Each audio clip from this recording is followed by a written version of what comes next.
We are taught that gratitude is a simple transaction. Good things happen, you say thank you, and life moves on. We claim to be thankful for our health while scrolling our phones during dinner. We say we appreciate our relationships while only half listening to the people sitting right across from us. It becomes a polite reflex rather than a felt reality. This surface-level habit keeps us entirely detached from the actual physical experience of being alive. This detachment isn't a moral failure. It's an active psychological mechanism called appreciation blindness. When life runs smoothly for long periods, human brains stop actively perceiving their surroundings. Our minds interpret a lack of disruption as proof that everything around us is permanent and guaranteed. The moment predictability sets in, the remarkable elements of your daily routine blur into the background.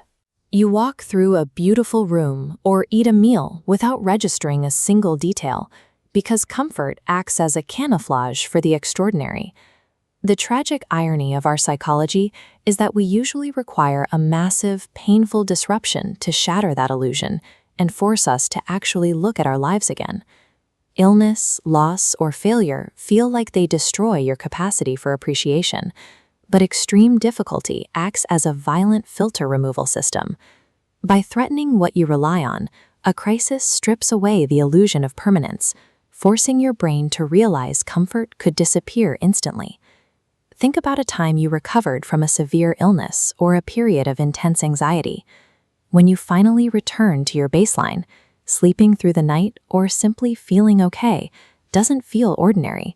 It feels profound, vivid, and completely miraculous. The capacity for deep appreciation was there the whole time.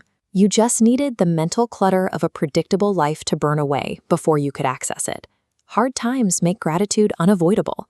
The real puzzle is how to maintain that intense clarity when life eventually goes back to normal without needing another crisis to wake you up.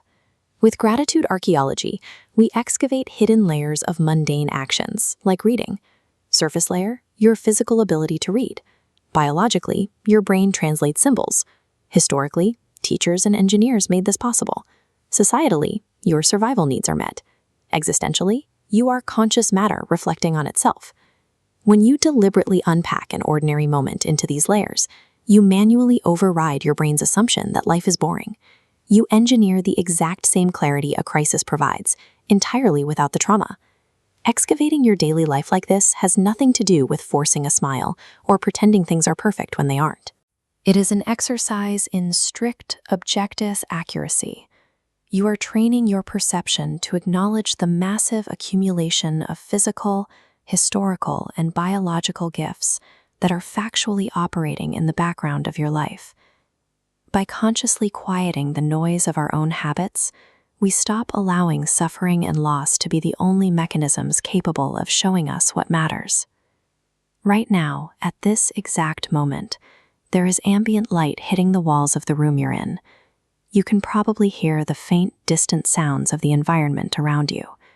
Your lungs are pulling in oxygen, and your heart is beating, sustaining your life entirely without your active permission. These things are not poetic metaphors for something deeper. They are the deeper thing.